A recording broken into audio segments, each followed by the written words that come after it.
Five Bloods is a new movie directed by Spike Lee, and it stars a whole lot of people, including Delroy Lindo, Jonathan Majors, Chadwick Boseman, Norm Lewis, Clark Peters, Isaiah Whitlock Jr., John Reno, and it's about a group of African American men. They were soldiers in the Vietnam War. They are going back after 50 years to find the remains of a fellow soldier of theirs, played by Chadwick Boseman, bring him back to his family, as well as find a bunch of gold that they buried a long time ago. So I remember hearing about this movie for a while, but I never really piqued my interest. I'm going to be honest, I have not really seen a lot of Spike Lee movies out there. I've seen BlacKkKlansman, obviously. Seen a couple other ones like Do the Right Thing, Inside Man, but I just haven't really gotten into his filmography yet, unfortunately. I feel bad, but one of these days I will. And the trailers for this movie seemed very interesting. It looked like it was going to be a very unique war movie. And after watching this movie, it definitely was. This movie is, honestly, this might be my favorite movie of the year, actually, so far. So what's really good about this movie? The acting all across the board is fantastic, particularly from Delroy Lindo, who plays a Trump supporter who who has built up a lot of anger over the years, and his performance is very heartbreaking, and it's really the soul of this movie, surprisingly.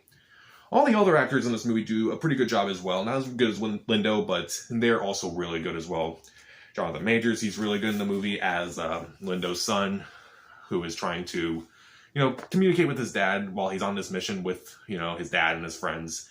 And his performance is very heartbreaking as well. The other performances like Clark Peters, Norm Lewis, Isaiah Whitlock Jr., they're also really good as these friends of Lindo's.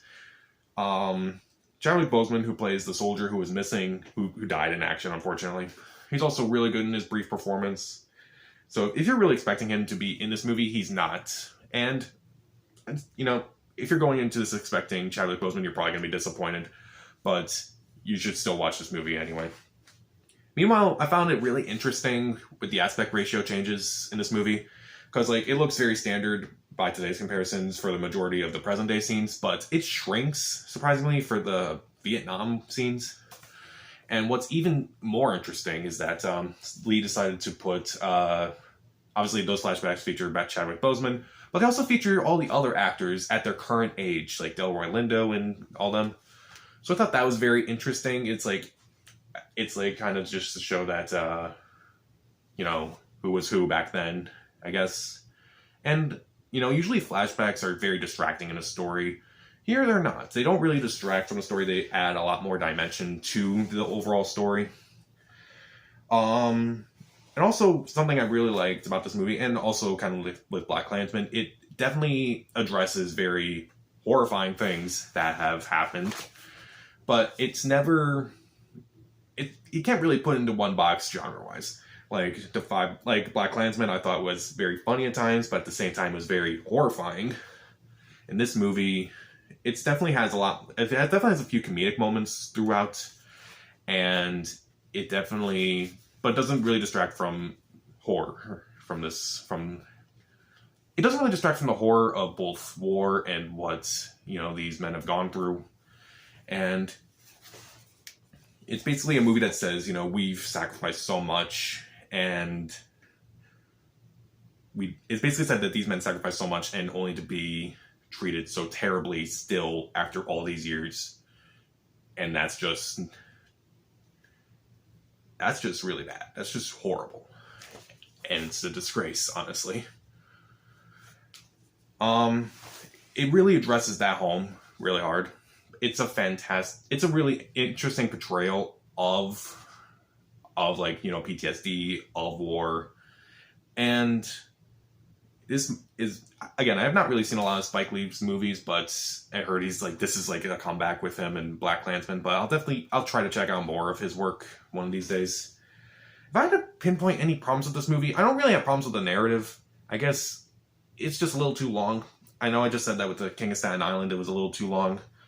But the difference between that movie and this one is that I feel like none of these scenes can be shortened. None of these scenes can be deleted. Everything in this movie is very important. and it really shouldn't be shortened. Back to like how he blended genres, it's like at times I thought I was laughing a lot with their banter. At times it was very intense. Like there's this scene involving a very perilous situation with Jonathan Majors. You'll know it when you see it. I was on the edge of my seat. Well, because it's on Netflix, I'm not in the movie theater.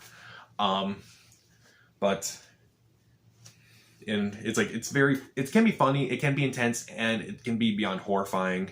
And